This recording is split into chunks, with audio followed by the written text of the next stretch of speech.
Hi and welcome to another Skyrim mod feature, episode 21, and here's a quick look at the 5 mods that have been showcased in this video. Each mod shown is available on Skyrim Nexus and is available to download the Nexus mod manager and also installable from there.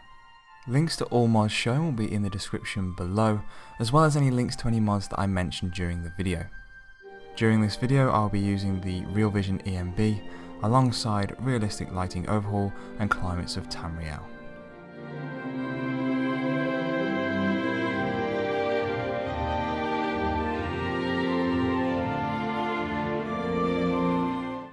First up is the Bannered Mare Overhaul, which completely restylises the Bannered Mare Inn in Whiterun, adding 7 rooms to the upstairs area, all of which are now closed off by doors, so a lot more private and a lot more like a hotel rather than the casual inn it was before.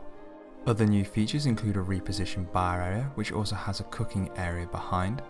There is now a dining room with a massive dining table, and the bard now has a platform on which he can perform. On installing this mod you may have to wait for several hours just so that NPCs stop sitting on invisible chairs. I waited for about 8 hours and everything worked just fine. Coming up are some before and after shots. The before shots are with the vanilla game and the after shots are obviously with the mod applied, just so you can see the changes more closely.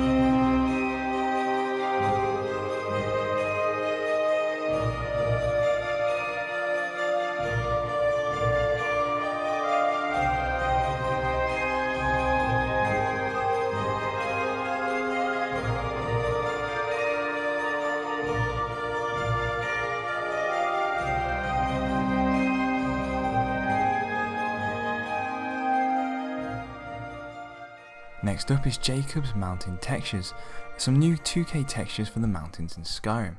The textures are more of a brown colour rather than grey and are available in 2 variants, a light desaturated form and a darker form. My personal favourite is the darker looking texture, and here we're seeing a mixture of both. This is the only mod that I'm showcasing which is not available to download via the Nexus mod manager.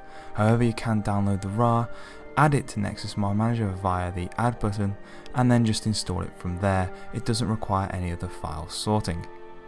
These textures are really quite nice and really hold up well within the game and are definitely better than the vanilla variant. Coming up after this short scenes are some before and after shots.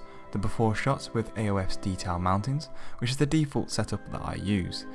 Then we'll see the lighter texture followed by the darker one.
Next up is a great mod for Game of Thrones fans and adds several shields based upon the franchise.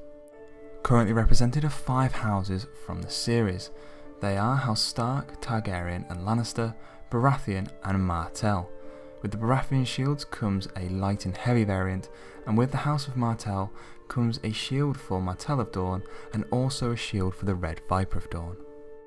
The shields are all really nicely detailed, and work hasn't just been done to the front of them, there's also some really nice patterns and features on the reverse sides. The best of these for me is from House Lannister, which has a really nice lion etched into the back of the shield. If you're a fan of the franchise, you will not be disappointed by this mod.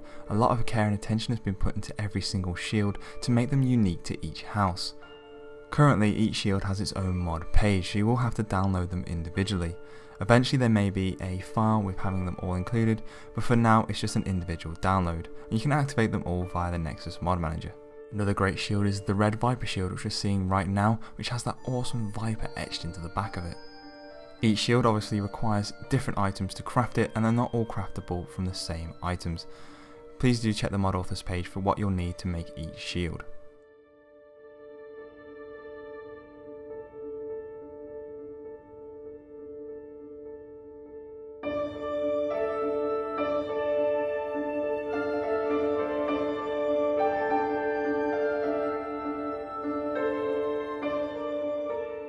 Next we have one of two Viking longhouses created by this mod author. This one is situated just northeast of Solitude. With this mod also comes a new Norse follower, which you'll be able to recruit on entering the property. He also resides outside sometimes as well. Down in the basement you'll also find a pleasant surprise and a nice little battle, and there are several clues dotted around the place to help you find this location.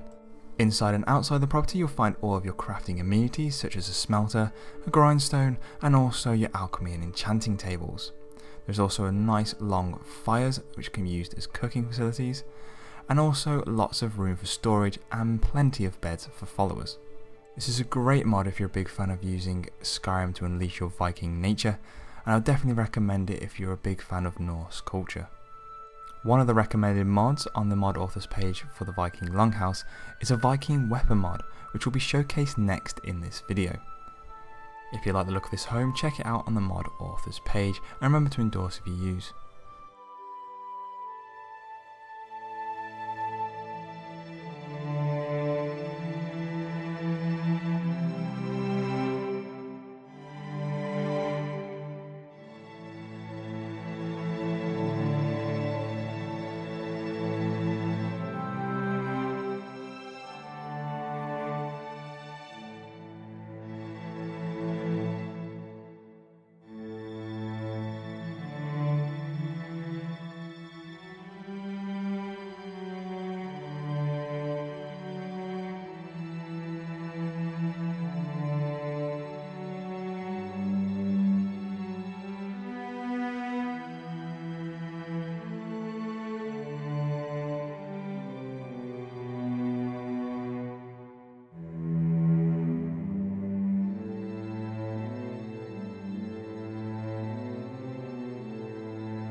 Next up we have Viking weapons from Midgardr, and it adds several Viking weapons and shields to the game, and was recommended on the mod authors page for the Viking Longhouse. If you want to obtain these weapons, all you'll need to do is craft them at the forge, and to do this you'll need the steel smithing perk. However, if you want to go further and temper them, you'll actually require the dwarven perk to do this. All the shields and weapons are quite nicely crafted, and the axes in particular have a longer handle, which to me makes them feel more like the Norse weapons. If you like the look of this mod, be sure to check it out on the mod authors page, and remember to endorse if you use.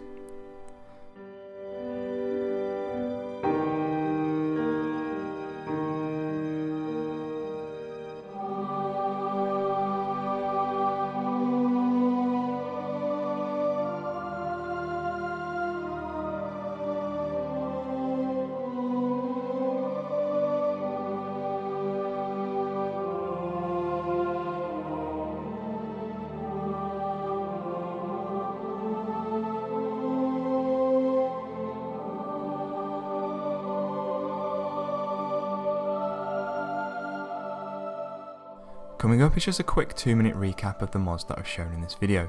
Remember, if you've liked any of them, please do head over to the mod authors pages and check them out there, and remember to endorse if you use. As always, thanks for watching guys, and I'll see you next time.